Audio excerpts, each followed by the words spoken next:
তাহলে বাংলাদেশে আর এত ঘন ঘন মাহফিলের দরকার হতো না। নাটক তোমার সিরাজউদ্দৌলা কলেজ মাঠে একটা মাহফিল হবে,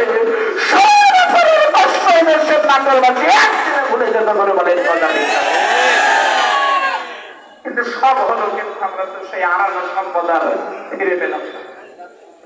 খেয়াল করেন, আল্লাহ নবীর মিলাদের গল্প এখানে শেষ। এখন আমি আপনাদেরকে বলবো নবীর সিরাত কেমন ছিল।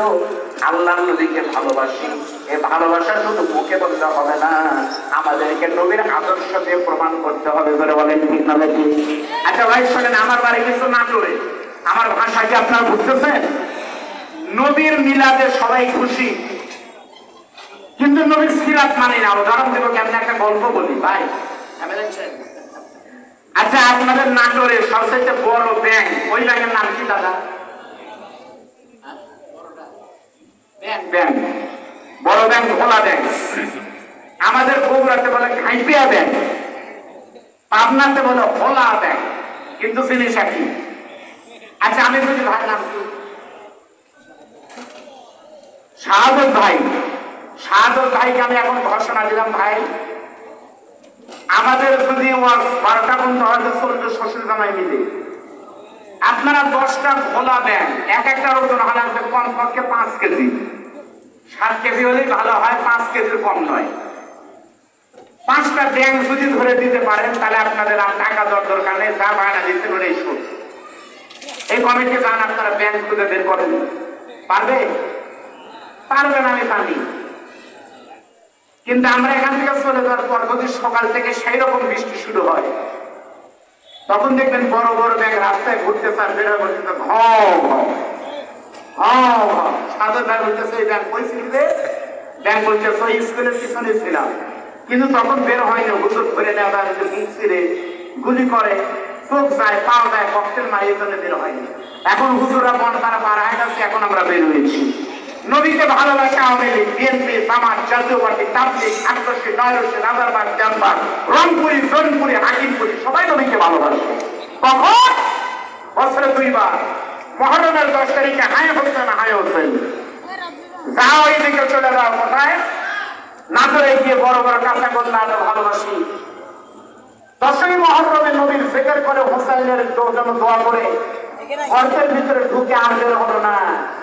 আবার বের হয়েছে রবিউল আউয়াল মাসের 12 তারিখে, 2 দিন আগে আবার বের হয়, ইয়া নবী সালাম আলাইকা ভালোবাসি। মাঝখানে 1 আগস্ট, 2 আগস্ট, 3 আগস্ট আন্দোলন গেল, বীর ছাত্রীদের মতো পানি লাগছে, মুখ ধরবো, ওরা বের হয়নি। আর সাইডের মতো বুক পেতে দেয়নি, ওরা তখন গর্তে ছিল, কারণ জানে এখন বের হলে জীবন দেওয়া লাগতে পারে। এরা নবীকে ভালোবাসে, ভালোবাসা সত্যকার ভালোবাসা নয়। ভালো তারাই বাসে, মুখে হয়তো তোমাদের মতো দাঁড়িয়ে হয়তো বড় বড় নাই, এদেশের বিশ্ববিদ্যালয় ইসলামী আন্দোলনের কর্মীদের গায়ে হয়তো জুটবা নাই, কিন্তু হয়তো তোমাদের মতো খানিকা নাই। তারাই নবীকে প্রকৃত ভালোবাসে, নবীকে অনুসরণ করে। যারা নিজেদের জন্য নবীর অনুসরণের জন্য, নবীর আদর্শের জন্য হাসিয়ে মুখে শাহাদাত বরণ করার জন্য বুকের তাজা রক্ত, ওই বুকের ভিতরে বইছে ঝড়, বুক পেতেছি গুলি কর, নবীর ইসলামের জন্য সাইদের মতো যারা বুক জীবন দিতে পারে, সম্ভ্রান্ত পরিবারের সন্তান মুক্তার ব্যাপারে হাসি মুখে রক্ত দিতে পারে, ইসলাম আন্দোলনের সেই সকল ত্যাগী কর্মীরা তাদের জন্য নয়, রক্তের বিনিময়ে আল্লাহর কসম, এদেশের সমস্ত ফিরে লাগে তাদের রক্ত তাদের জন্য জান্নাতে নিয়ে যাবে। বলে বলেন খোলা দেখতে লাগে।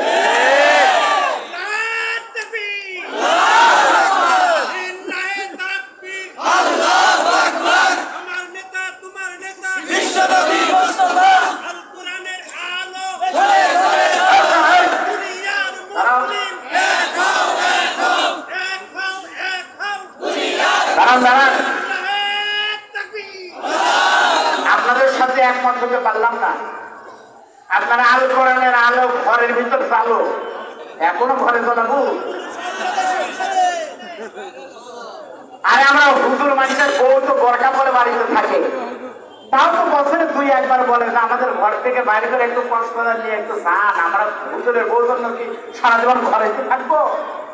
তাহলে হুজুরের বইয়েরা যদি বেড়ানোর জন্য ঢাকা কক্সবাজার যাবার চায়, 16 বছর ঘরে রেখেছিলেন,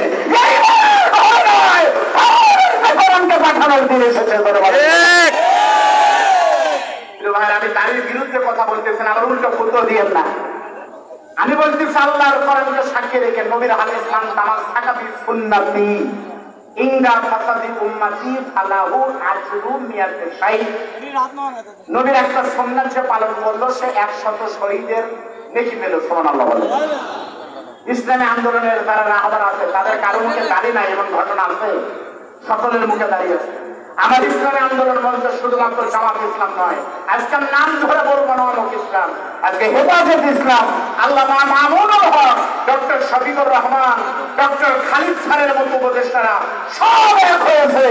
তুই একজন পীর যদি খানকে দেখানোর জন্য শুকনা রাস্তায় জাহাজ নিয়ে আসেন, ওই জাহাজের তলায় থাকবে না বলে বলেন কথা বলতে। আজ আমরা এক হতে চাই। আমি দাড়ির বিরুদ্ধে না, কিন্তু খালি দাড়িতেই সব হবে এটাও ঠিক না। কেমনে বুঝলেন?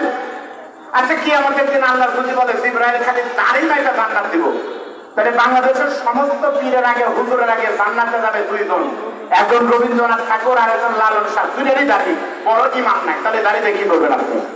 সুতরাং দাড়ির সঙ্গে সঙ্গে ইমান থাকতে হবে, ধরে বলেন কথা ঠিক থাকবে। আলহামদুলিল্লাহ আমরা দেখতে পাচ্ছি একেবারে ডিউ টাইম 10:10 AM আমরা দেখতেছি আজকের মাহফিল এবং চিফ গেস্ট মুফতি মাওলানা বদরুল রশিদ মিয়া আমাদের মাঝে আসতেছে। আমরা সকলের পক্ষ থেকে তাকে আন্তরিক মোবারকবাদ জানাতে চাই। আমরা একটু তাকবীর ধ্বনি দিয়ে তাকে ইস্তেকবাল জানাতে চাই। আপনারা মন খারাপ করবেন? বিল্লাহি তাকবীর।